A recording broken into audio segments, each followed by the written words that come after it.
Ganang tva ganapati gum avamahe kavim kavina upamashravastamam Jeshtarajam brahmanam brahmanaspata anashunvanuti visida sadhanam Om Mahaganapataye Namah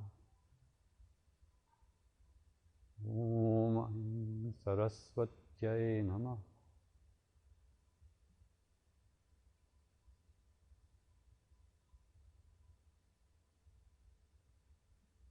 Shri Krishnaya Namah. So, I don't know how it came into my head to do a topic like this, but it turned out to be an interesting thing to think about. Quite interesting. I had many vague notions on the subject, but when you have to give a lecture, you have to stop being vague and think more seriously. So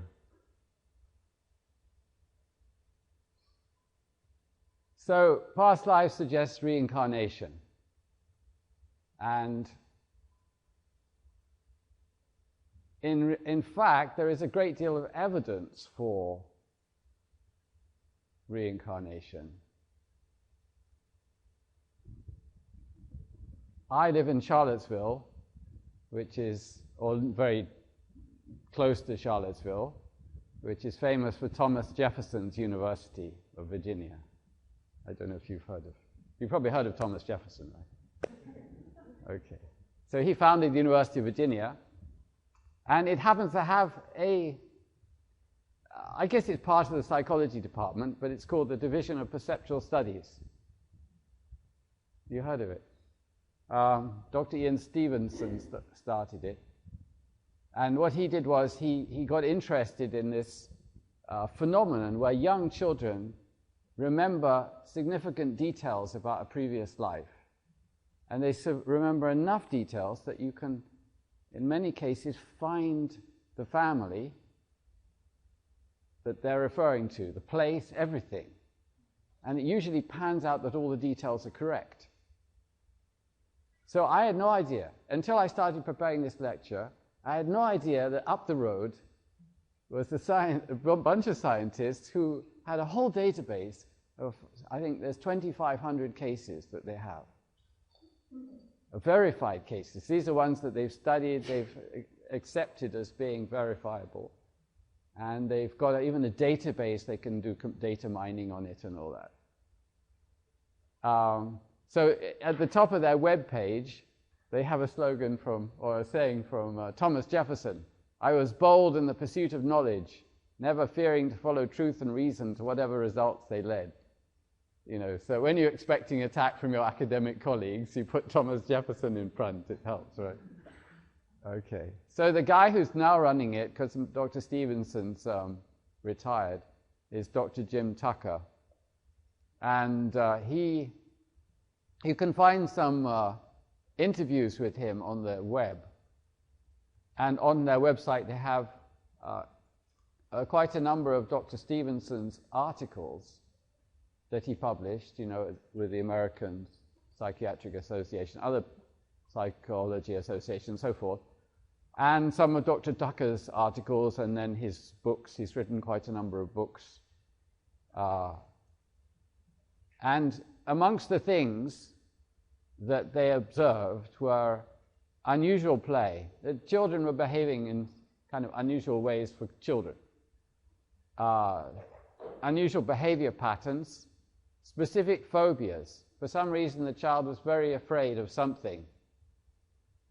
I mean, for no obvious reason. But it was to do, in many cases, with how they died in the previous, what they describe as their previous life. Okay. And birthmarks and birth defects, specifically related to the life and death of a previous personality. So I have a little bit of my own experience. This is why I had some kind of faith in this thing.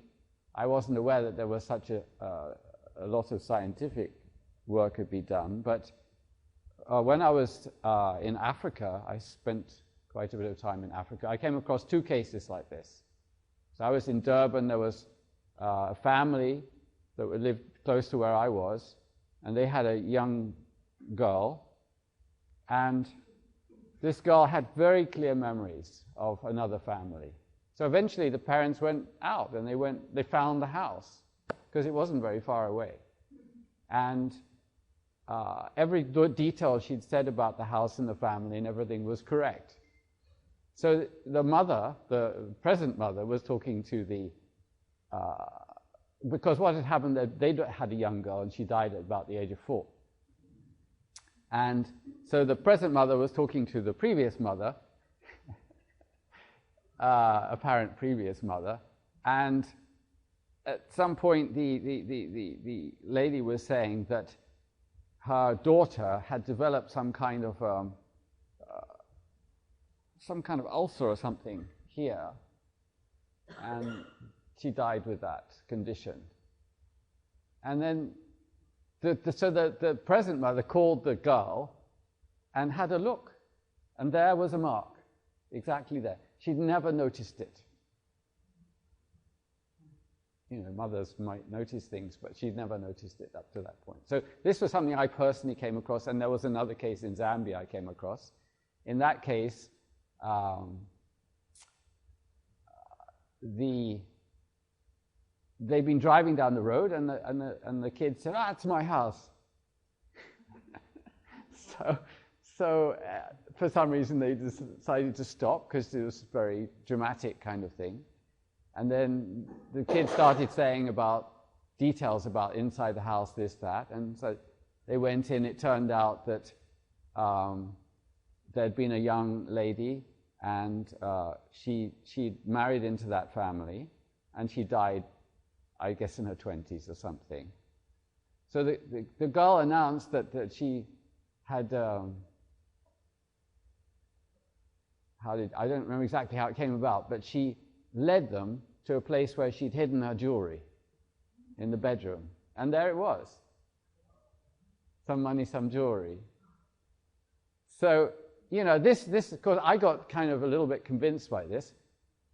And then I came across a newspaper article from India that had a long list of such things. And usually there was this thing of some mark.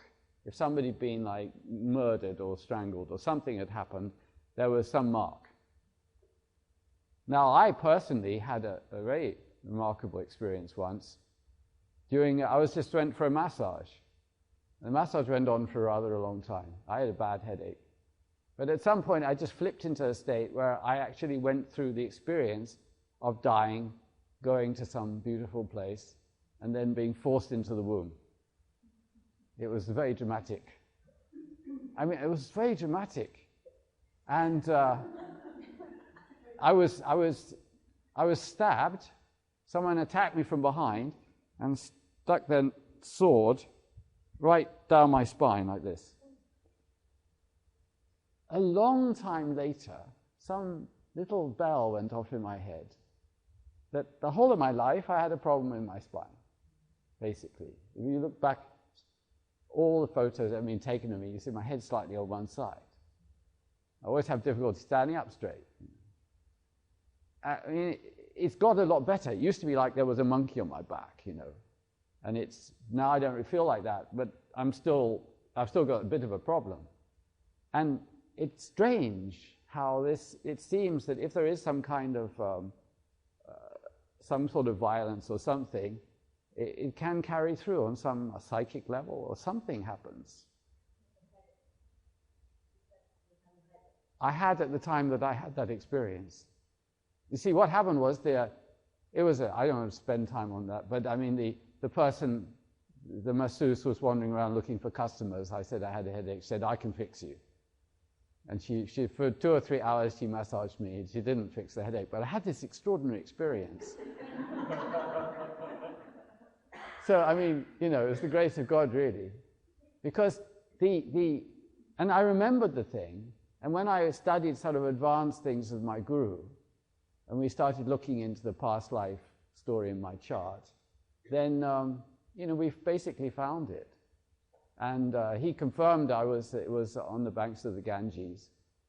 And we found a whole lot of details about this and that, and it all fitted with my personal experience. So anyway, we'll look at some charts. I have a few charts, but I wanted to do some background things because this is very important. Otherwise, it's just a story, isn't it? And so then I had the two things that I seen some stuff in the newspaper, and this kept me. And then finally, I had some personal experience. So of course, all I knew was that I died in a river. I had a vision of the river, and it seemed to be India. And I mean, according to my guru's analysis of my chart, it was the Ganges, and I was an astrologer, and for some reason they decided to get rid of me. So. And my body probably floated out into the ocean. You can see that, because you can see what happens to the body after death and all that. So, but when it happened, it must have been a few hundred years ago, who knows? I don't know. I don't know enough to go back and try and trace it, but sometimes you can. So, and there's this whole extraordinary database that this guy has. So, you know, if you're interested in these sort of things, you could read some of the books. Now, there's another guy. Anyone heard of Dr. Brian Weiss? Yes, he's probably quite well known. So he was a top academic psychiatrist, psychotherapist in Miami. And he had one patient who had various, I think, phobias, and nothing worked. And then he decided to try hypnosis. And I think he said to her, well, let's go back to when this problem first started. And she just went back to some previous lifetime. I mean, he claims he was not expecting this at all. It was just out of the blue. It was some ancient experience. And this went on. He worked with this lady for a long time, and she went through multiple lifetimes. And then some in-between lifetimes, like she died, she went to heaven, but then she met some people there, and they gave various teachings, and that sort of thing went on. Now, I have to say, when I had my experience of dying, then I went into this extraordinarily beautiful space. I mean, it was just divine, but there was nobody else there. It wasn't any sense of anything. It was just like pure awareness, really. It just didn't last long enough. God, I don't want to go back in the body, you know. It was just literally, something just grabbed me and threw me into the womb, and it was just the worst thing, you know. I mean, death is surely way improved on being born. So, I mean, it's the experience. You'll find plenty of other people saying the same thing who's had such experiences. All these people with near death, like they're in the hospital, they're seriously ill, and then they float out into either looking at the body, or they go into some white light or something. There's lots and lots of that. Anyone had that experience here? No. My father, during the war, he was a bomber pilot for a while, and it was very dangerous. And he was over Germany, and there was a tremendous amount of anti-aircraft fire and all that. And they caught him in the searchlights, and he couldn't get out. He was kind of trapped wherever he turned, the lights, and then all the guns were getting closer and closer. And he said that suddenly he was outside the plane, looking at it from a distance. And then he could see exactly what he had to do. And then the next moment he was back in the plane, and he did the maneuver and he escaped. So these things happen. The body has this ability, when under threat, obviously, to like the soul or something, whatever it is that's witnessing the whole story, can step out of the situation. And there's so many examples of that, usually under threat. So that shows that there is something which is not merely a product of the body. This is the big issue. Because a lot of scientists like to think that the consciousness and everything is just a product of some chemical reactions in your brain. That is the issue. you see. But they have a bit of a problem dealing with Dr. Tucker's stuff. Dr. Tucker is very strong,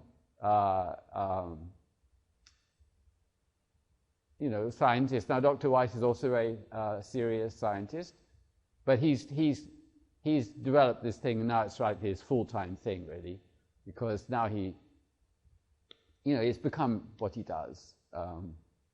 He's done years of research. He stopped seeing patients, but he leads some big workshops. He's written a number of books. One of them is called Same Soul, Many Bodies. So it's probably an interesting thing. There's one case that he discusses that I thought was a bit interesting. So there was this lady, and she had strong memories of a lifetime of extreme poverty in Ireland. And she had 8 children, and she died giving birth to the last one. And her husband was some kind of drunkard and useless person. So obviously what was left in the psyche was this thing that these children who no one was going to look after the children. I mean, that's a big deal for a mother, isn't it? So she was born as a little girl, of course, as a girl, and she was constantly telling her parents that, what about my children and all this. So they obviously weren't that much interested. Thought she was raving or something. So, but anyway, she drew some maps, some rough maps of where she'd lived. And there was a picture of a church that had a rather unusual facade and some other details. And anyway, nothing happened. But the thoughts kept coming. She grew up, she had 2 kids of her own, and one day she thought, I've got to find out something about this. So she had still these things she'd drawn as a child. She got them out, she looked at the atlas, she figured out which town it was, and she went there. She walked down the road, there was the church, exactly as she had drawn it. So she figured out the house too, but the house was derelict. But then she would talk to the locals, and she eventually found out that everything she'd remembered was true. There had been a lady with the name that she remembered, Mary Sutton, no relative of Camilla's, and that was a joke. So anyway, and she had died after the birth of her 8th child, and all of the children were put in foster homes.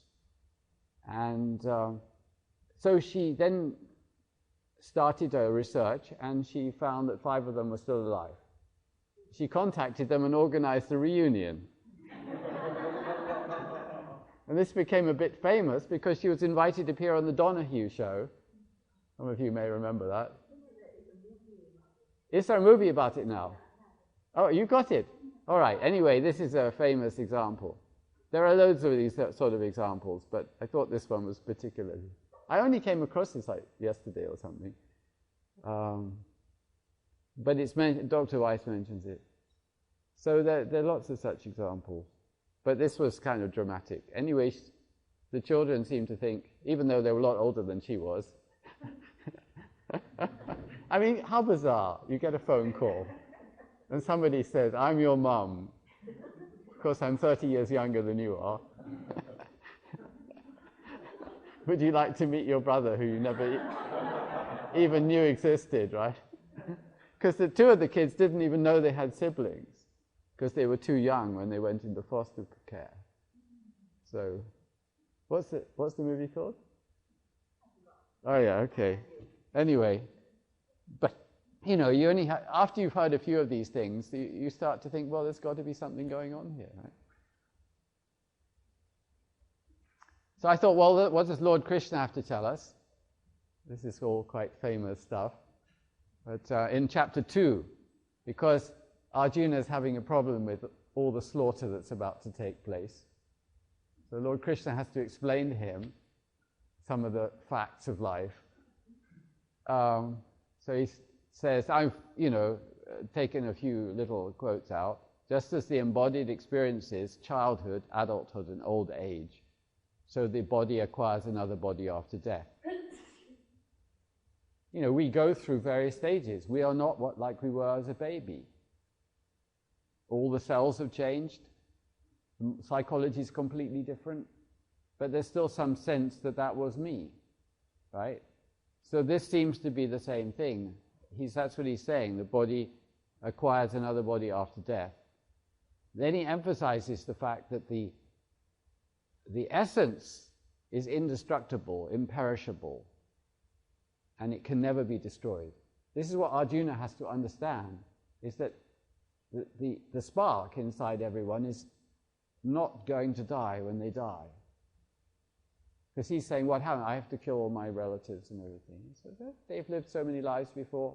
They'll have so many lives in the future. You can't kill them anyway. What's your problem? That's the point, isn't it, Swamiji? Yeah. So he says, only the external body that the imperishable soul inhabits, only that is destroyed. The soul is never destroyed. It cannot be destroyed. It has no birth. It has no death. It is not destroyed when the body is destroyed.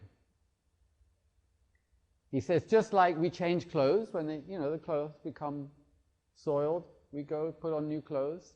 Exactly like that, the soul takes on body after body. One Dutch journalist was interviewing Maharishi Mahesh Yogi, and he said, he will ask some question like this, and Maharishi was explaining that when the consciousness expands, if the body is not capable of sustaining it, then a new body is taken that can. He was seeing it from this evolutionary perspective, being Maharishi, of course. He said, he was being interviewed in India, had a very tiny little house. So he said, look, I'm living in this little house, it's fine for me, but if I became the president of India, I would have to leave this house and move into a bigger house. So it's exactly like that. I had a friend, he was a great yoga teacher, and he had a guru who lived near some place in Bengal, and there was a kind of linga that was considered to be actually Kali. They considered it to be Kali, and no one could stay in that place overnight. They would run away screaming, and a few people had died. So he asked his guru, he said, how did they die? They got this in head, they were going to sit in front of Kali all night, and in the morning they were found dead. And the guru said, well, they must have asked for something that they weren't able to have in this lifetime, with this body. Makes sense, doesn't it? If you pray hard enough, and the thing you want is not in your chart,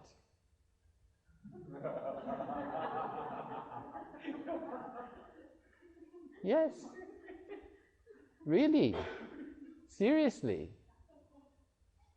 I want to be President of the United States, I want to be President of the United States. Maybe you don't have the Raja Yogas necessary. But don't think God can't organize it for you. Of course He can. There's just a few transformations that have to take place first.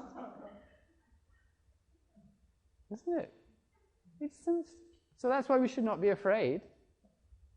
If we are afraid, then we have to be careful what we ask for, that's all. So check with the astrologer, can I have this?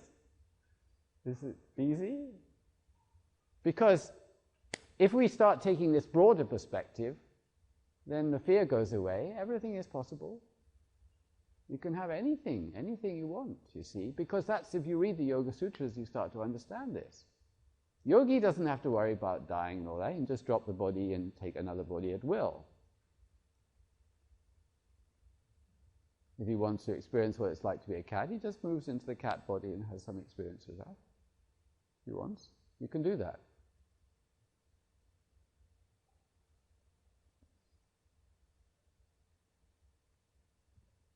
So it's good to have some concept of the whole thing from the Vedic point of view. So this is a very deep part of Jyotish, but it's also, most people don't realize it's deeply involved in Jyotish. They just have read it in the Puranas or something. But there's this concept of higher lokas. Om Bhuvah Swah. So that's the first three lokas: earth, the intermediate space, and heaven. Swargaloka. Swargaloka is found in the 10th house. But then there's Mahajana Tapa Satyam, where the rishis hang out. Then there's the earth plane, and on the same level as the earth plane, all the hells. They're called narka in Sanskrit. So in fact, the reality is the hell is already with us.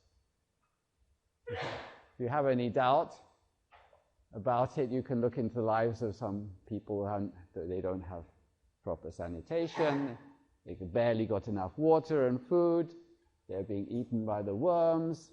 Yeah. Or you could be the worm eating the person. Or you could be some animal that is totally abused by its owner. I mean, there's any number of hells on this earth plane. We don't have to look somewhere else for it. And there, but for the grace of God, go I. You heard that saying? Really? You see? Now, how do you get to these Swargaloka? Sattva. You have to develop sattva. Because that's the characteristic of the gods. The people who live in the higher lokas, they have more sattva than we do. That's the characteristic of it. They're more relaxed, they are more satisfied. They are less driven by desire. So that is why, you come to Swamiji and she'll advise sattvic food and sattvic this, sattvic that, because it takes you further away from narka. Of course, she's saying that because she knows if you can develop sattva, then you'll get interested in what's beyond sattva. Turiya, as Lord Krishna explains. But no, this is all about the materialism. We're not talking about enlightenment here. Turiya is the enlightenment.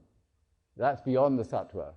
But on the material level, there's the sattvic areas, there's the rajas, that's the earth plane. It's all rajas. You know rajas? Sattva, rajas and tamas? I don't need to explain. Rajas is when you're running around like a rabbit.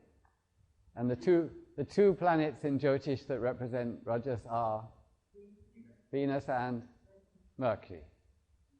Money and love. So try removing those from the planet and see what's left. Few people living in a cave, few people sleeping. Sattva and tamas, that's what's left. The rest is all rajas. So that's the nature of human life. So there's nothing wrong with rajas. It's not a sin. It's just rajas. And then underneath, we say from the waist down, what they call the talas, lower planes of existence. These are not hell. We have clearly the hells on like the earth level, rajas level. These are more like tamas levels.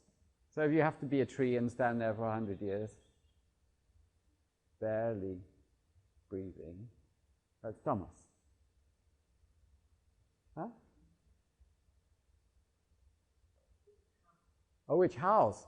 Oh, no, the tamas is, talas are really to do with the night time. It's a day and night thing there.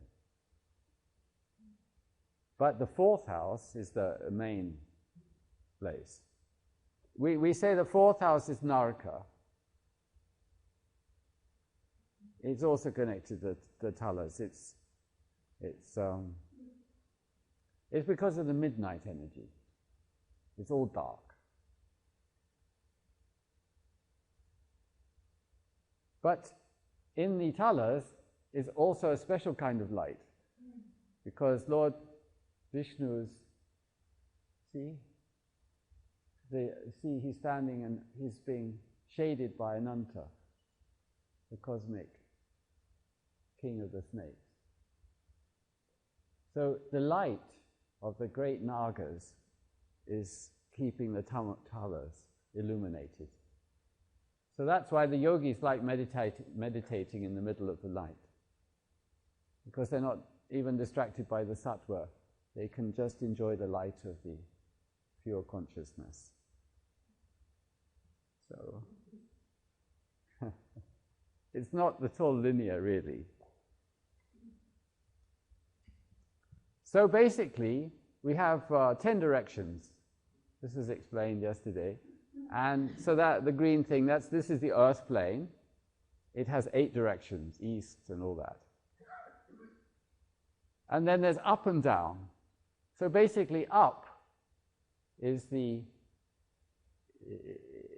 could say up is towards the higher lokas.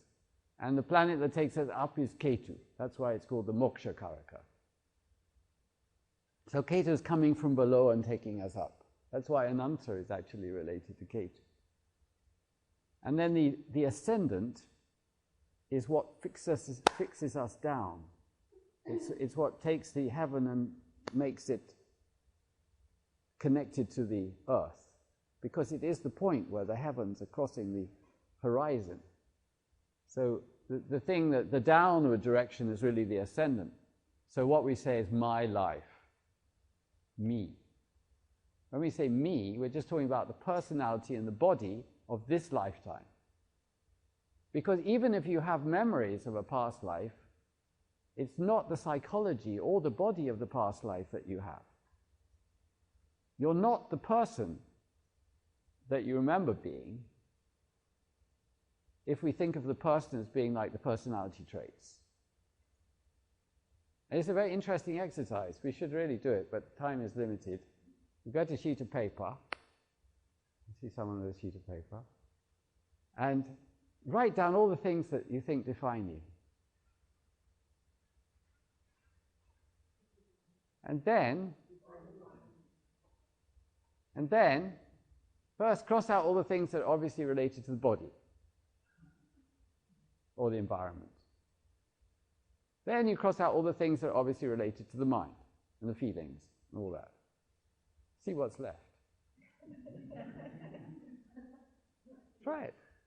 We should do that, but that would probably be the end of the class. But really, because otherwise, how are you going to find out who you are? And then you find all the things that you're so troubled about are all not you. Right? Because they're all the body, the mind, the intellect. They're not you. They're not going to be there after you die. They weren't there before you were born. So what's the problem? Just a lot of hot air. It's what Jyotish therapy. Or Vedantic therapy, really. This could come under Vedantic at its fun. Yeah. Well,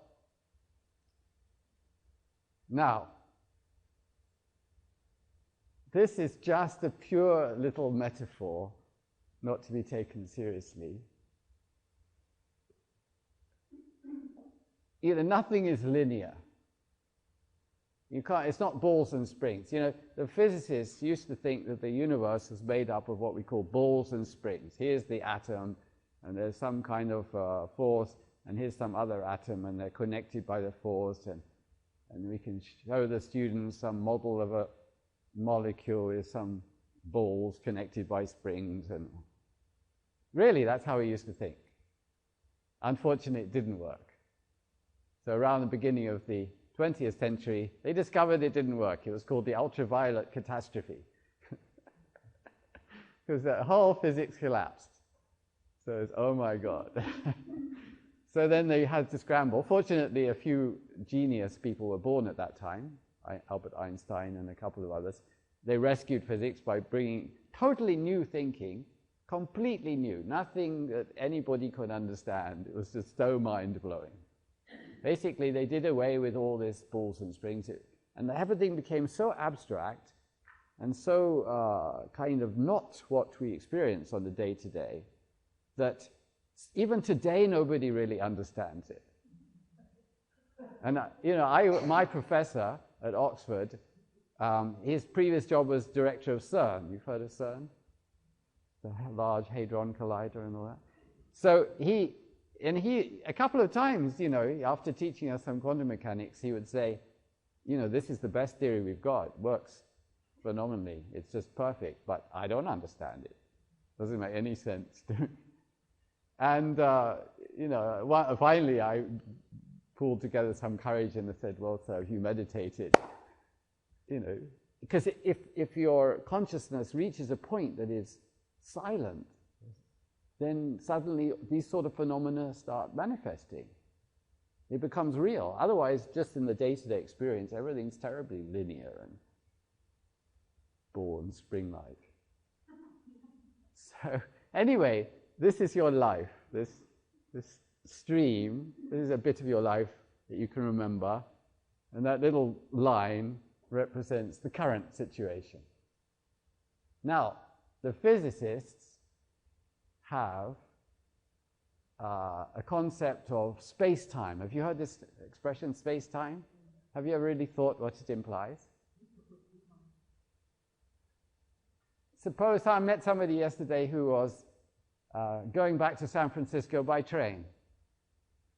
He said, yeah, I have to take the train at Auburn. So you go to Auburn, you're standing in a railway station, you can see a short bit of the track, right? A few hundred yards of track or something. Now you have some kind of faith that there is actually a track all the way to San Francisco. It's just faith. You can't see it. You don't know it's there. You could come up with a theory that as the train advances, they keep on putting the track, or that it somehow appears out of nothing. You could have that theory.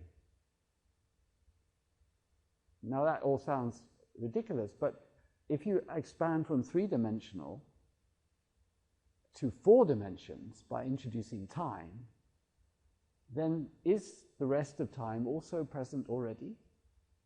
The 4-dimensional space should contain everything. It's not that part of it suddenly appears as you go along. Do you see what I'm saying? It's not that the future isn't there until I arrive there, suddenly somebody to put the tracks, and oh yeah, the house is still here, everything's still functioning. No, if you have a concept of space-time, that means everything is already present in the 4-dimensional space. It's just that we cannot get our heads around a 4-dimensional space to really comprehend. We can't step outside and feel a 4-dimensional space unless we're a yogi. That's why we don't really... But if we take the physics literally, if we really think Einstein got it right, then it's already, everything is already there. It's just that we are sitting in one spot, we can see only a short distance. Because people, let's face it, how much of the past do you remember? Not much. Do you remember what you had for breakfast last Monday? No?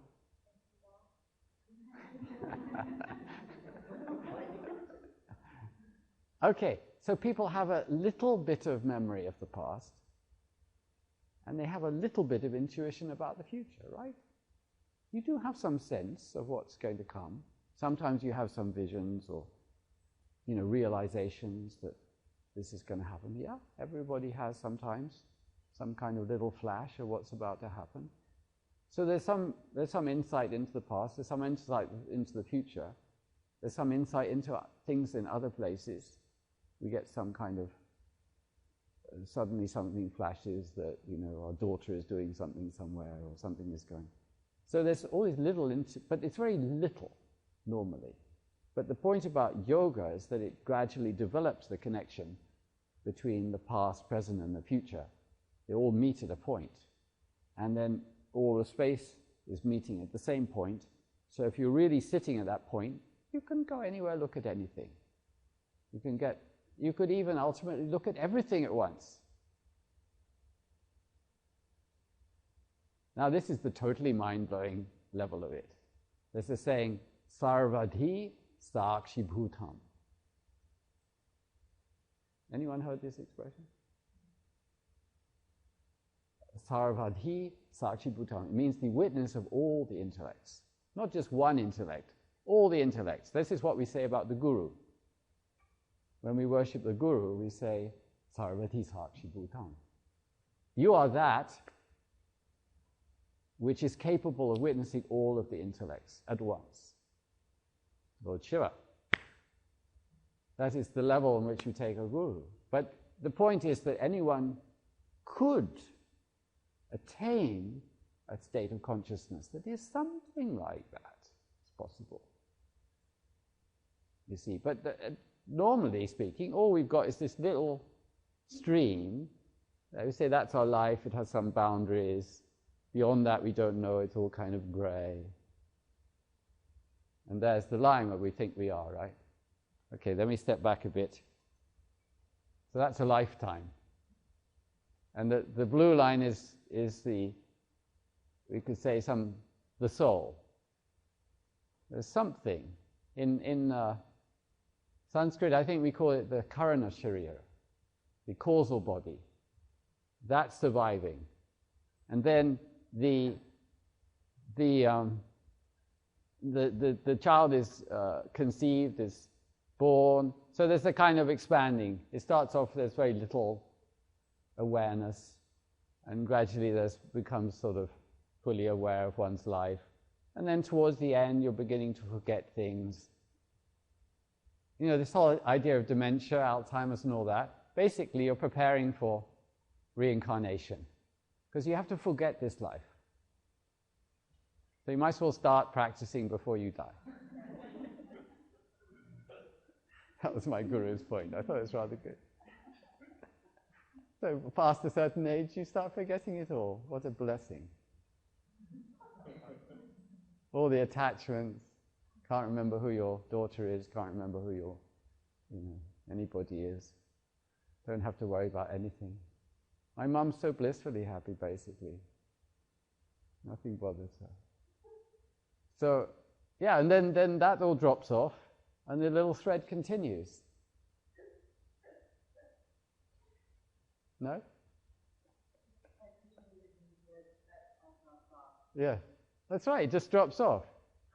Adi Shankaracharya, he said that the dropping of the body for the yogi is equal to the dropping of a single leaf from a huge tree with millions of leaves. That's how much difference it makes. We may not even notice. All right. Now, suppose you're in the middle of this lifetime and you go to some Dr. Weiss or somebody, and they take you in some kind of hypnotherapy, and somehow by some luck, because it doesn't always work, you kind of shift into some memories, and it's like you're back in some past life. So this is it. Here you go. This is my little representation. The blue line is like some awareness that's gone back. Now, normally it happens that part of you is kind of aware of the present body, and another part of the psychology is kind of remembering some incidents, seeing some things. But it can also happen that you completely forget about the present life, and you get engrossed in the past life like a dream. It can happen. So now you've effectively moved from this one to that one. And now there's two situations possible. One is that you're just witnessing it. In yoga, we often talk about witnessing, yes? So that means that you're hands off, like you're aware that it's all going on by itself, and you're just seeing what's happening. The other circumstance is where you think, I am the doer. So I'm doing this, I'm doing that, I'm about to pick up my cup of tea and have a drink or something. So this is something there's a subtle, nothing is different in actual what's going on. It's just on the level of consciousness, there's one state where it's like the gunas are acting amongst the gunas, as Lord Krishna puts it. Another state, you think, no, I'm doing it. It's just a small difference. That's between the cosmic consciousness and the ordinary consciousness. But otherwise, everything is the same. So it could happen that you actually get into the thing of what you think is a previous life, and then you think, you just become that. So now one life is actually, you've effectively moved back to the previous life. But the body is still lying there on the therapist's table, right? So where are you? Which century are you actually in? Yeah, I told you, it's not all linear. Now, there's a wonderful story in the Yoga Vashistha. How many people have looked into the Yoga Vashistha? Good. I'm going to give a lecture on that, the next conference. Very interesting. Most interesting. Anyway, there's the story of Shukra. Shukra was the son of a great sage, Bhrigu. So Bhrigu and his son were sitting by the Ganges meditating. So the father was deep meditation. So when you're in deep meditation, you're not aware of what's going on around you. The son was also in deep meditation. And in his deep meditation, some celestial nymph floats past. And he was just a teenager, I guess, so that looked interesting. So he followed the nymph. She went off into Swargaloka, and he persuaded her that they should hook up. So a long time was spent enjoying up there, wherever. So this was all going on. See what's happening here. Okay, so this is Shukra sitting, meditating. Now, at this point, he goes into a kind of samadhi. So there's this yellow. This is his body continuing, but there's no mentality. That's why I've just reduced it to a line. The body's still sitting there, but he's not there anymore. So he's gone off like this, up to some heaven. This is the Swargaloka up here, right? Here it's a bigger space. So here he's enjoying with the nymph. His body is continuing. The whole Yoga Vashistha really tries to blow your mind. Very effective, actually. So anyway, but unfortunately, all that entertaining was gradually consuming his punya, his spiritual power. So eventually, he ran out, and he fell down. It says he became the rain. He fell down in the rain. He turned into some rice, and then he was ingested by some Brahmin who ejected him as semen, and he became a child. So, and this is just a very little diagram here, but in the actual story, there's multiple lives. There's that Brahmin, and he dies, then he becomes a mosquito, and then he's this thing. So he goes up and he goes down, various animal lives, then he goes up, he becomes Vishnu or something, some very high loka, and up and down and up and down. And eventually, he becomes another sage. And he's sitting meditating by the Ganges. At this point, his father comes out of his meditation. And in front of him is effectively the dead body of his son. But the body never died because in samadhi the body doesn't really die. It's just in a kind of stasis. But there was nobody protecting it, so some animals were eating it, and there was some fish swimming around in what's supposed to be the stomach and all. You know, it was just a dilapidated mess. But Bhrigu was a great sage, so he just sprinkled some water and the body was healed. But the problem was, where was the child? So he went deep into his meditation. He saw the whole drama because he could see whatever he wanted to see.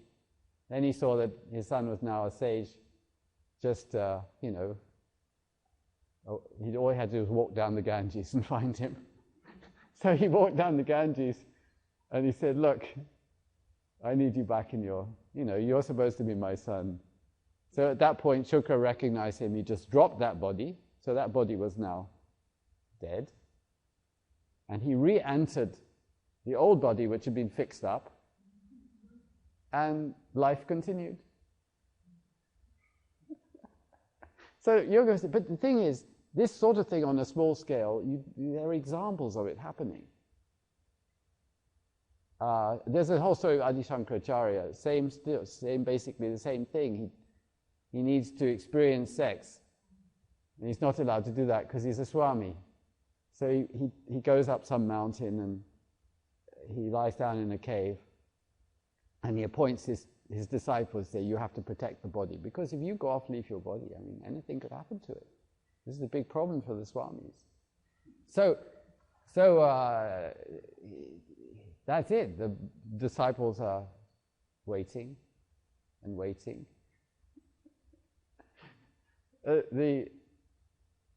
So after a few weeks, they think this is not good.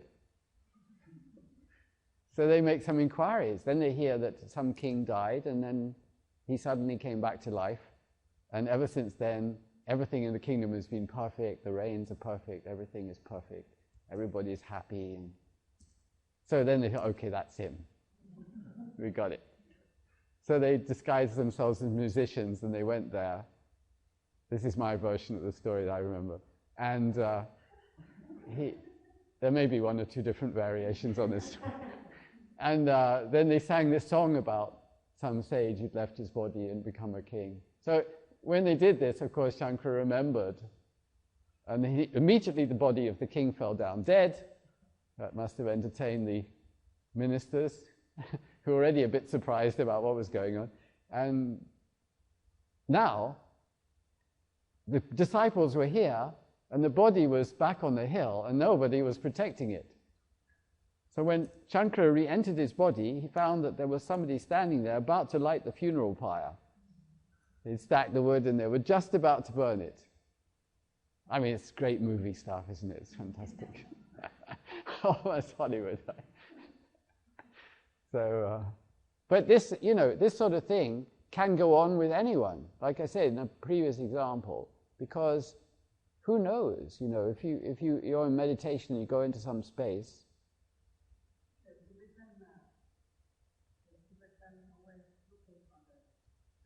Exactly, the whole thing with the Dalai Lama. I had a client ring me up, or a customer, and he proceeded to tell me that he was one of these people who could leave the body at will and pick up other bodies. It was a very interesting conversation. Like I said, well, I mean, how long do you normally stay in one body? So I usually let it wear out. And then you go looking for basically somebody who's just died, some young person who's just died, so that their body is still okay. It hasn't deteriorated yet. You just reanimate it. There's some Buddhist word for this, tonka or something, tanku, something. They have a word for it, people who have this ability. Let's face it, once you get into the yogic world, there's a field of all possibilities. But you mustn't forget that the target is sarvadi sakshibhutam. You don't want to be just the witness of this intellect or that intellect. This whole background here, we could think of as the cosmic consciousness. If you can really identify with that, then you start to, it's like all of these threads that are running along, and all of these little intellects that think they are this or that, you see them as a manifestation of your own reality. This is the divine state. That's something worth, the rest is all just Maya, what do we call Maya? That's worth trying for. I mean, what's the waste? Dropping bodies, picking bodies. I mean, what an excess of hard labor.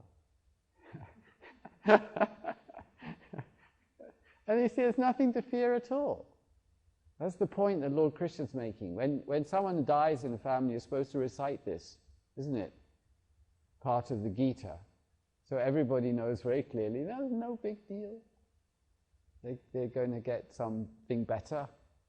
So be happy about it. They say when you're born, you're crying and everyone else is laughing. And when you die, you're laughing and everyone else is crying. You heard that? It's true. It's so true. It's the reality of life is that everything is quite opposite to how it appears to be. That is always we should remember. Now this is an example that I found. It was a couple, they had a child, and it died. I think it was a he. And then they had another child, and they were completely convinced it was the same soul. So this is the chart of the first birth of the baby. So I mean, they were so convinced about it, I asked for the birth data. So this is my database has this one thing in it. So the first thing is, you have to look at the first chart and see, is this really the chart of someone who, the child lived to the age of 4, slightly over the age of 4. See the exalted sun? This is protecting the child.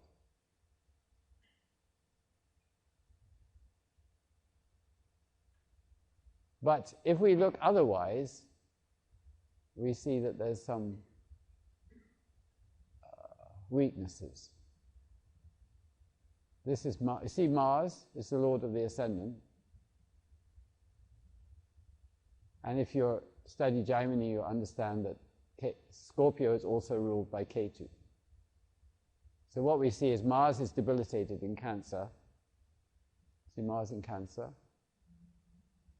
And Ketu's in Pisces with Mercury, also debilitated.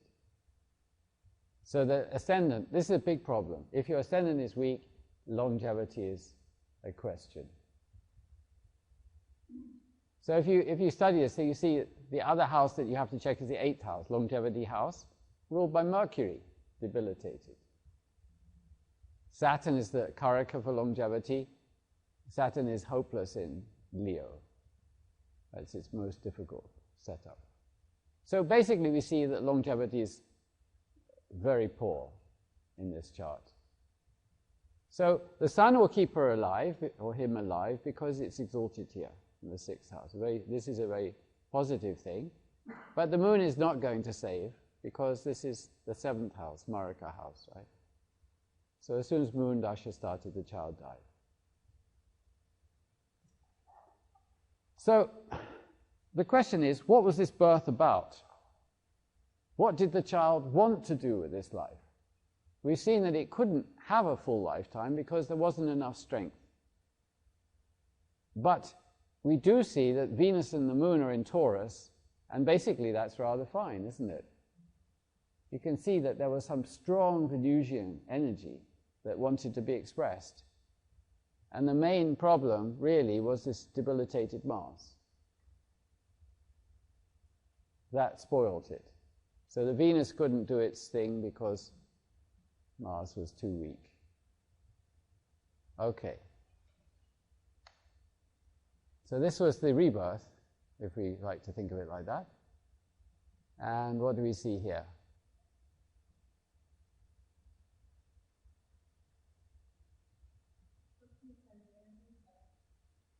I'm sorry? The ascendant is Taurus. The ascendant is Taurus. This ascendant was right on the moon of the previous moon or Venus. Here it's ascendant's 20 degrees. Let's see if I got there. And Venus 19 degrees. See, that ascendant may not be exactly correct.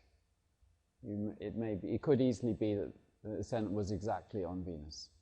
So this Venus, you see, this is the one that really wanted to do something. Venus in Taurus here with the moon.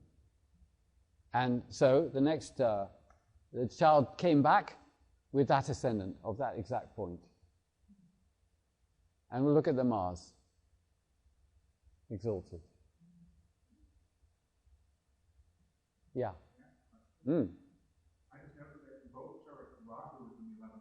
Mm-hmm. Yeah, I mean, you can make points for all of those things. But what I've noticed is that, firstly, the weak point is usually turned around completely. The thing that ruined it the first time has to be made strong. For that, you see, the desire is shown by Venus. In this particular set of charts, what the soul wanted to do was shown by Venus, and it failed because of the weak Mars. So in the rebirth, it got exactly the same Venus, and the Venus in Libra, you see, it's still a strong Venus, but Mars got fixed. And Mars was at Venus's exaltation point in the second birth. Well, there we are. And then Venus was in Venus's exaltation birth. Very correct. So this is the detail. I mean, yes.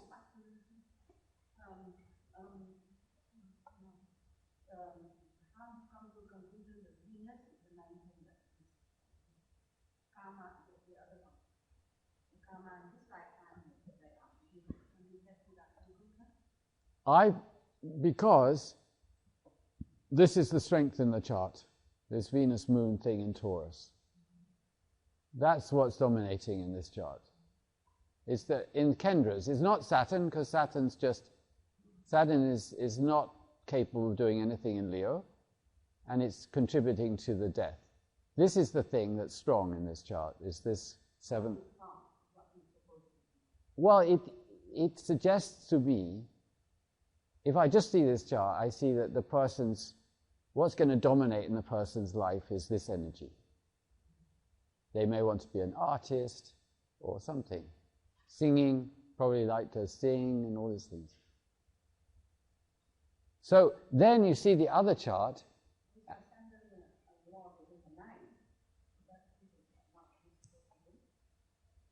It's totally debilitated. This is the problem.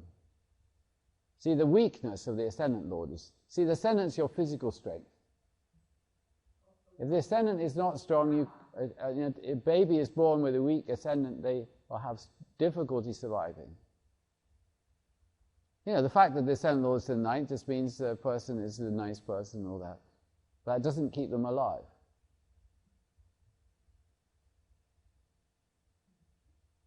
But you see, Mars is in the sign of the moon. So we go here, and we see Mars is with the moon. So basically what it seems to me is that this is the same soul because it's got the same themes going on. Just like Will was pointing out, you can see that there's a repetition here. Things have got shifted around, but the idea is the same. It's the same idea in the soul, and they've just had to rearrange things so it works this time. The sun is not so strong, but that wasn't the point. They've sacrificed that thing that only kept them going for 4 years. I mean, as soon as you show a chart like this to an astrologer, he starts coming up with all kinds of intelligent things. And that's the point. You can go deep into these things. In you giving a lecture, you just want to make 1 or 2 points. So because there's no reason why the second life should have really anything to do with the first life. Because it may be for some entirely other purpose. The Sanchita karma we talked about yesterday. You have a big mountain of karma, you get one package for this life, you get another package for that life. They may not be connected. Now you're a Brahmin, next you're a mosquito. I mean, there's no connection. Yeah. But in this case, we can safely say that it's the same soul, same desire, same focus, but there just needed to be more strength. That's my interpretation. So it's a rich thing. You see, now look at the dashas. Born at the beginning of Moon Dasha. Died as soon as Moon Dasha came on. Reborn at the beginning of Moon Dasha. He basically picked up where he left off. This will not be the case in every occasion, but it would be probably, if it's just a second attempt at the same sort of thing. You see what I mean? You know, there's some kind of desire that wants to manifest, and you can't set it up to have exactly the same thing, but there's the same kind of idea. Venus is still the thing. See, now we've got Taurus rising, which was the dominant sign in the previous chart, and Venus is still in a sign of its own sign. And Moon is a secondary ruler of Taurus, so here it's in the ninth house. See, there's so many things that are the same, basically. Yes? With the continuation of the Duchess like that, was the second Earth fairly close to the death of the first? Yeah, they were, well, I mean, it was a couple of years or something. You can see, this is 1986, is it? And the previous one, 78. So there's about 4 years in between. So, I mean, was about 4 years of Duchess that transpired? No, not necessarily. Not necessarily. I'm afraid this sort of thing you cannot start on a list of rules that you think is going to work every time. You see, why are we born? I mean, you have all this prarabdha karma to experience. You know, maybe you have to go through a divorce or something. Your mother dies when you're young, or these are painful things that happen. But normally you don't say, well, I was born to have this pain. Maybe you were, but perhaps you were born because you wanted something, not because you were just going to experience some pain. And to get that one thing that you wanted, you got the whole bunch of other stuff came along with it. Because that's the way things happen, isn't it? You can't specify the whole package, you can only say mainly what you want. And then there are always things which are beyond your control, right? Thrown in. I'm just talking, I mean, this is just we have to think, you know, it's not like there's some kind of rule about these things. Yeah, I just trying to get the But overview of why a person is incarnated. that's the point. You see, that's very important for the astrologer, because people want to know that. And you can't say to someone you were born because you're going to have a miserable life. But they'll say, I want my money back. No. People were born because they wanted something, and this chart shows us that they couldn't get it. This body is not capable of giving that thing. So that comes back to the example I gave earlier. The person asked Kali for something that they couldn't have in this lifetime. This person wanted that fantastic yoga here in the 7th house. They concentrated everything good in the 7th house, and then the body couldn't make it. Couldn't reach puberty. No chance. Because of a few things they forgot to fix up, you know. To get this combo, it's like doing a muhurta. You do a muhurta, and you find some fantastic yoga, and then you think, well, what about this little black hole here, over here, the chart? Shall we just ignore it? But sometimes that thing is enough to torpedo the whole project. What to do? See, this is just it. Lifetime is like that. It's just a muhurta, isn't it, basically? And so that's why we can't take it too seriously. There's always another project, there's always another body. What was your question? Yes, after 3 months, according to the Vedic, my guru's tradition, and I believe you'll find it in the Shastra. Swamiji doesn't agree? It depends. All right, so that's this.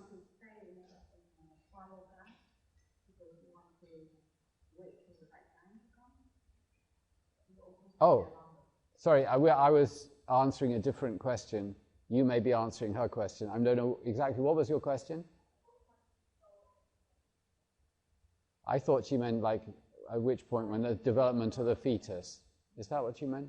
Yeah. So it's supposed to be, like basically the soul is assigned to the body at conception, but it cannot enter the fetus until about 3 months because the fetus just can't sustain the... Well, what you do is you make a chart for conception and then you see the whole story of the 9 months or 10 months or whatever it is. That's a very interesting topic, and you can study so many things from it. It's very interesting, and ultimately you can see the whole lifetime of the person. It's a fantastic subject. It's one of Jaimini's wonderful things. So, and how to calculate the conception chart backwards from the birth chart and all that. It's very interesting. But this means that really, if the fetus dies in less than 3 months, it's not the end of the world because the soul has not yet embedded itself. So it's just unfortunate. We don't have to do any funeral. Anyway, that's what my guru taught. It's probably written in some shastra somewhere. Oh, run out of time. Yeah. 2 minutes? Okay. It's too interesting, isn't it? Well, I have a few different cases of charts. I've got a small database. That one I collected, and then the other ones are from a book by K.N. Rao. I think it's called Karma and Past Lives. But he's got them also from the these things are known about. So there was this girl called Shanti Davy, and this text is taken from a paper written by Dr.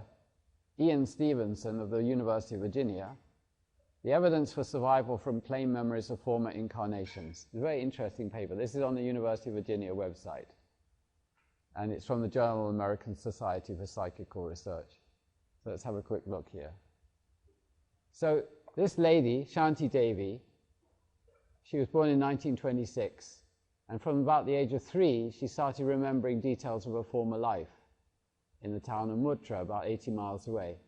She stated that her name had been Lugdi, and she'd been born in 1902, was a Choban by caste and married a cloth merchant named Kedarnath Chaubey. She said she'd given birth to a son and had died 10 days later.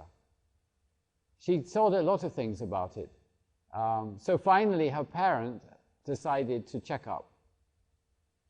So they went in to see if this... and it turned out that basically they were able to verify just about everything. They took her to the place. At the railway station Muttra, she recognized another relative of this former husband amid a large crowd of persons. She was then put in a carriage, the driver of which was instructed to follow her directions. These led her to the district and the house of the man, which she recognized even though it had been repainted a different color. In the area of the house, an old Brahmin appeared, and she identified him correctly as Kedarnath Chaubey's father, her previous father-in-law. Upon entering the house, she answered correctly a number of questions put to her regarding the arrangement of the rooms, closets, etc. She also went to the house of her claimed previous parents, whom she correctly identified out of a crowd of more than 50 persons and correctly called them by name. She claimed to have hidden some money in another house. See, I gave you the example I came across of the lady who said she'd hidden something. I mean, the old days they didn't have safes and all that. And here, in this house, she pointed to a corner of one of the rooms as the place where she'd buried the money. When a hole was dug, the witnesses came to an arrangement for keeping valuables. They found a place for keeping valuables, but it was empty. Shanti Davy insisted she had left money there, and eventually Kedarnath Chaubey admitted that he'd found it and taken the money after his wife had died. So he didn't open up to that too quickly.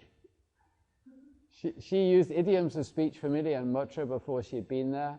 her use of this dialect being a further feature of the case impressive to the witnesses. The accounts available to me indicate that Shanti Davy made at least 24 statements of her memories which match the verified facts. The reports indicate other verified statements. Okay. No instances of incorrect statements are recorded. At the UVA, that's what they're doing. They check up how many things are verified and how many things turned out to be wrong. In some cases, there are some things which they don't remember correctly. So, fortunately, people have gone and made the effort, and they got the charts of these two. You know, in India, I mean, they're going to make the effort, aren't they? So this is Lugdi, 1902, in, well, Mathura is Mathura. So here we see Pisces rising. Now, I had to rectify this very slightly by a couple of minutes, because if you, in Ken Rao's book, he has Aquarius rising, and it indicates a longer life. If you add a couple of minutes, you get Pisces rising. The person is not going to live past about 36. So, and she died in 1925, born in 1902. See, so lived for 23 years. Here, died in Moon Rahu. Rahu is in the 8th house. Moon is with Ketu here in the 2nd house. So there's a lot of Marika energy at that time. And you can see that the Lord of the 8th is in Parivartana with Rahu between the 8th and 12th houses. Again, Saturn's in the 10th. Jupiter's debilitated, you see. So the debilitated Lord of the Lagna and the 8th, problem with the 8th house and Saturn. So you can see this person is not going to live a long life. Since time is short, we'll just look at the next. This is Shanti Davy. So you see, Jupiter again is debilitated. This has a better longevity. It's not brilliant, but it's not awful. It's not terribly awful like the previous one.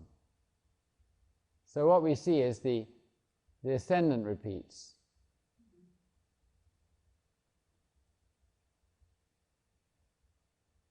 See, these two lives don't have that much in common. There's just a memory. And we see that she's born in Rahu Dasha, Rahu Mercury. So she died in Moon Rahu, she's born in Rahu. Rahu here, see Rahu? It's in Gemini.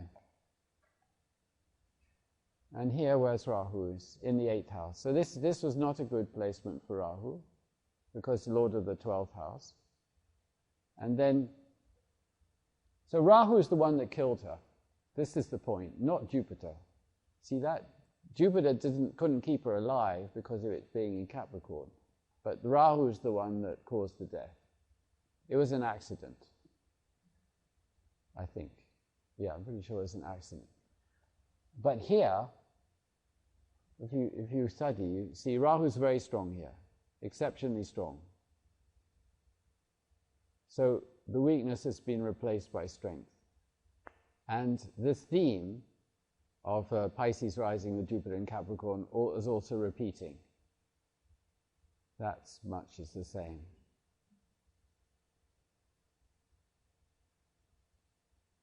So these charts, I have a few more. I mean, you can study them. Mr. Rao's book is available. He doesn't talk about it much, but at least he gives the birth data. You just have to check up that the charts are correct a little bit. But, you can go into them more if you study them carefully. You can find out more, because Mr. Rao gave no information about these cases, but fortunately the University of Virginia provided a lot of background.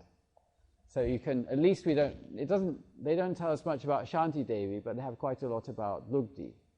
So you can enjoy studying this chart and see if she's the wife of a cloth merchant and things like that. That's quite possible, actually.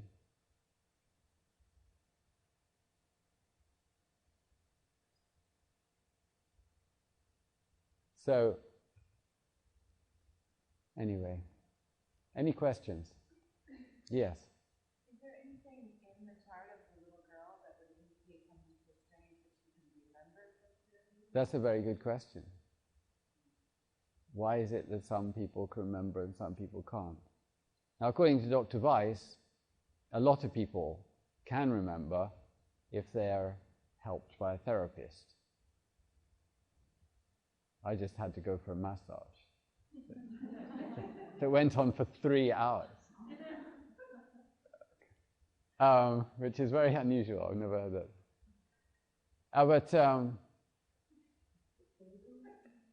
Yes, there could be some K2 something. So this would not be in this chart, but in this one. Is there anything we can think? This doesn't have K2 moon. It could be Rahu connection. I mean, there's quite a bit of moon Rahu here. See, the 12th house, the 12th house is where you're going to. It's not where you come from. This is more to do with where you come from. So we should study this. And this is Scorpio, which is of course ruled by Ketu.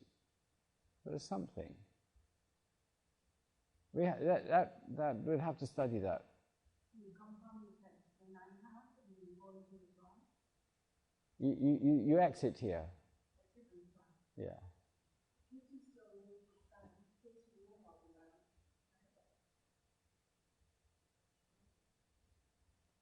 Ketu rules the 9th, that's the point. Definitely. So we have to try and understand something. But not everyone who remembers their past lives has a Pisces rising. But Ketu should be somehow connected, or Rahu. It's going to have to do something with the nodes. Anyone else has any memories of their past life? Or a past life? Yeah. Oh well, my goodness, half the audience. Actually, in her quiet teaching, what she was telling me about her daughter, she had died, and then her daughter was born and had memories of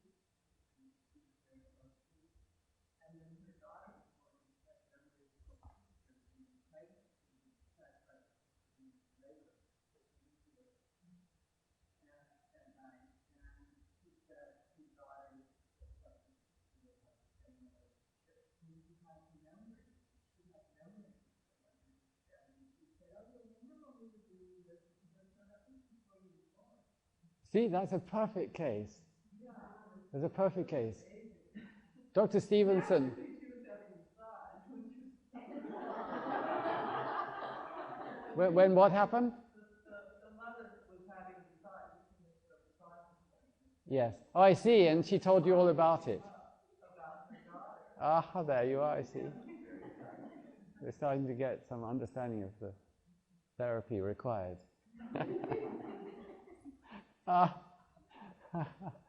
Yeah, see, it's not so uncommon, because Dr. Stevenson describes exactly this kind of thing. The child says, "Oh, you remember when we did this and this?" "No, you weren't even alive when that happened." "No, Mummy, this, we did this and that thing happened and this." Yes, but what? Yeah. Wow. So could you give me the birth data of the... Can you try and find out?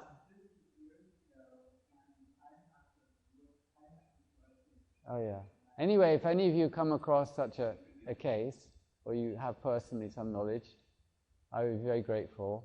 I'll respect any privacy you want, but for the research purposes. I have one that I will share when I made contact with it. But I have a friend who actually, she's really interested in astrology, and we just get together and talk about astrology a lot, but she's not a professional really anything. But anyway, she, her first pregnancy was 2 boys, twin boys, and they died at childbirth. And then subsequently she had several more children, and eventually she had 2 more sons. They were separate births. But she and her husband are completely convinced that the 2 boys that are coming down are probably had died because of her strength. That's very interesting. Completely convinced. And since she's always been interested in astrology, she probably has further. She will. Yes, please. That would be very interesting.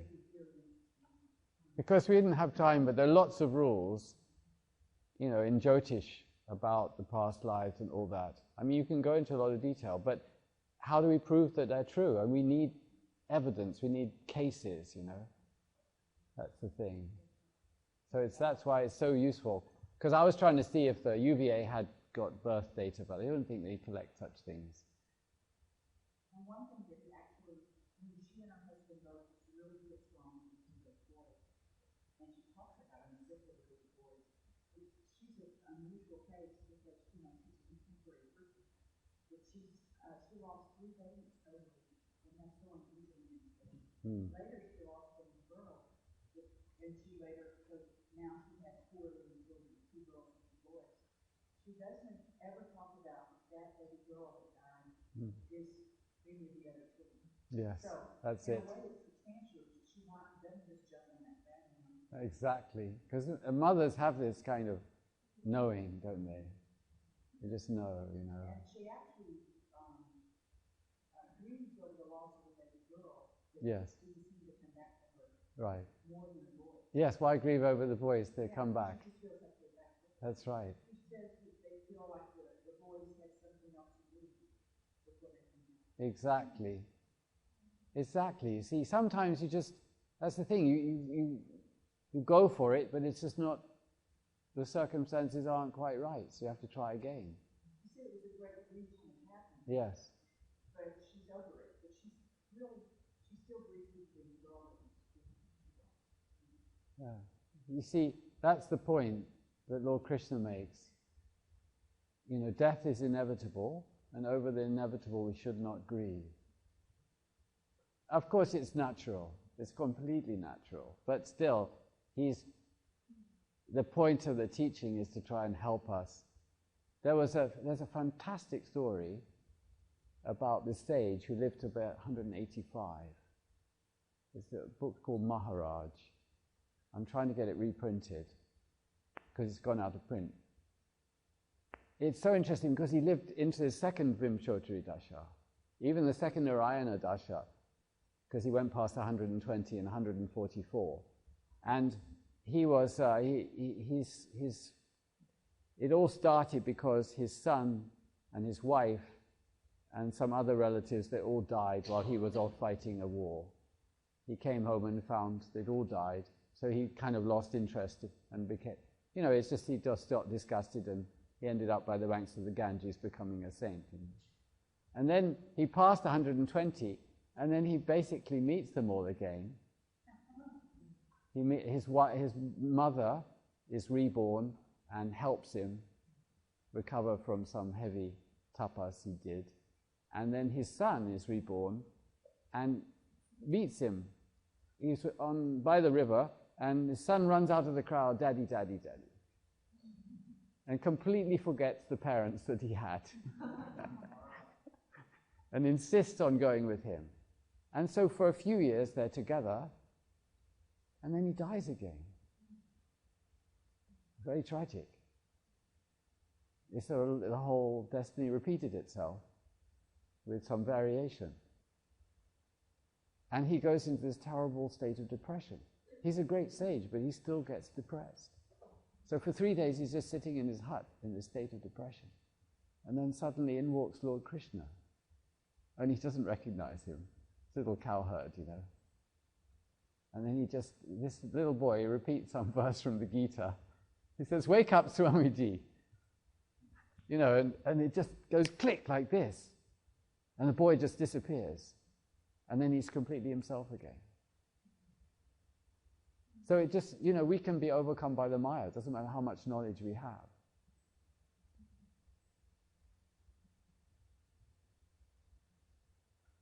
Jagrata, Uttishta, right? Lord Swami Vivekananda's teaching. Wake up, stand up, you know. Yeah. So I hope you're feeling less afraid of death. There's nothing to fear. Not at all. The main one we look at is, you can look at D12, main one is D60. Very interesting. Yes, that is definitely worth studying. That's why I say there are lots of rules. There's a big topic, but it's all, like, the question is, you know, even if you see that this has happened, that has happened and all, because I usually check the D60 when someone comes for a reading to see if there's been any major trauma in a previous life, because it almost invariably shows up in the present life. You know, it's something they have to deal with. But you can go into a lot of detail, but then the question is, you know, for me the question is, you know, can we get any proof of this, that it's really happening? So that's interesting, if we have actually know something about the previous life. But then the question is the D60 representing this life, the Lugdi life, or maybe there's some other lives? See? I mean, there are multiple lives, and that one chart has to somehow represent, I mean, they're rules. So it's very interesting that's why I want to try and collect as many of these charts as possible, so then we can really try and understand how these rules are working in a more, you know, solid way. Is the fifth house saying more about that thought? No. Fifth house is more about your future. The kids. Somewhere along the way I heard that it was common.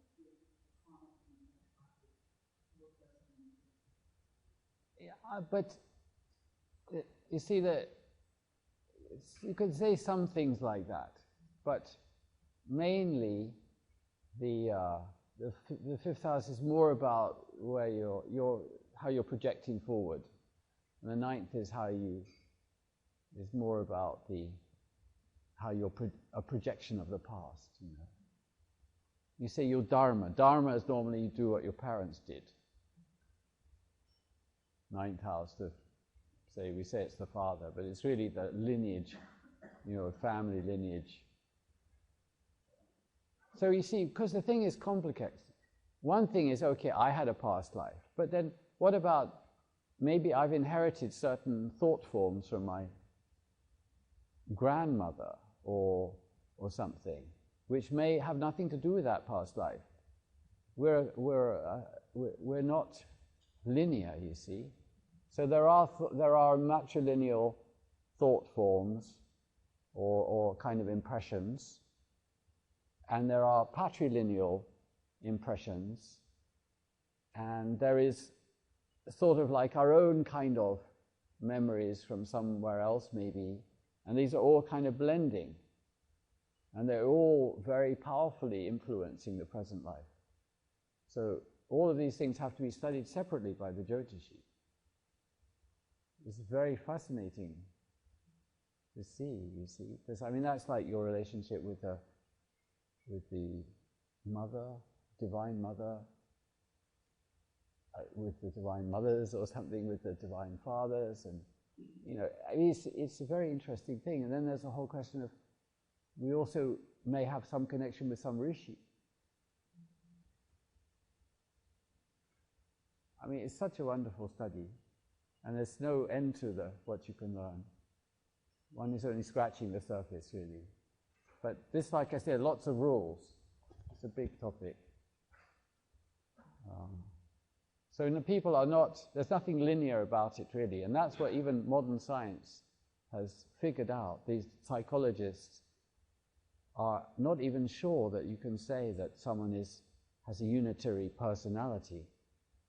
Because when you actually study people, you find there's multiple fragments somehow that are cooperating in a life. And there's another thing. When you die, when the body dies, the mind doesn't necessarily die at that stage. There's a certain period of time where the mind can continue even though the body has ceased. But eventually the mind also has to die. So there are calculations. How long is that going to go on for?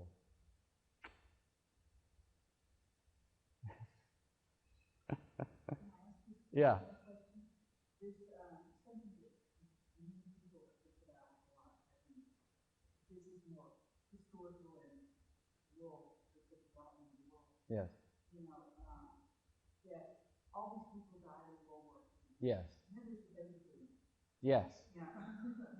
Usually there is after a war. Yeah. So all these big people that died early. Yes.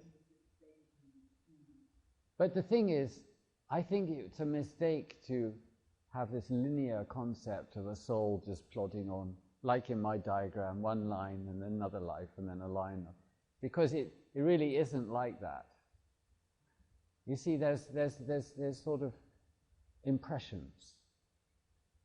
All that's continuing really from one life to another is impressions. Because the soul is immortal, it just is. But what makes for some kind of individuality is a certain package of impressions. And there can be,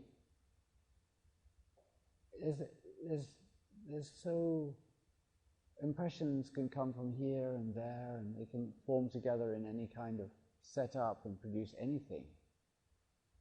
So there's no shortage of souls. We don't have a problem that there's so many people on the planet now, and where did all these people come from? You know, have we drained out all the supply of mosquito souls or something? No, I mean, there's no, God has no shortage of supply.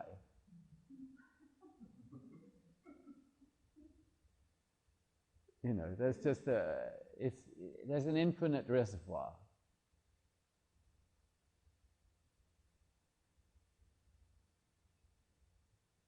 And if you read the Mahabharata, it's very interesting. These old texts, they're really the best things to read. Mahabharata. How many people have actually read through the Mahabharata? Yeah, it's because it's a fat. It goes just like this thick, literally. And but you see at the end, because there's a whole story of how the Pandavas got born. They were born from divine energies, and they were invoked by the mother, and they took birth and all that. And then all the drama. And then there's a whole thing about how they left the planet, and then they went to hell, and then they went to heaven, and then they spent some time in heaven, and eventually they were absorbed back into the divine energy from which they had emanated. Arjuna just became Indra again. So, like, there's this concept of the avatar. So, Lord Vishnu takes the form as Lord Rama or Lord Krishna. This is some kind of a concept. But then you can extend this and say everything is ultimately an avatar. We say all the ladies are the manifestations of the Divine Mother, and all the men are the manifestations of the Divine Father. It's a very nice thing to think like that, because then we can't be disrespectful to anyone. So it's true, actually. There's just the one source, and it's completely, infinitely creative, and it can produce anything. No problem. So what are we so worried about? Thank you very much. Thank you.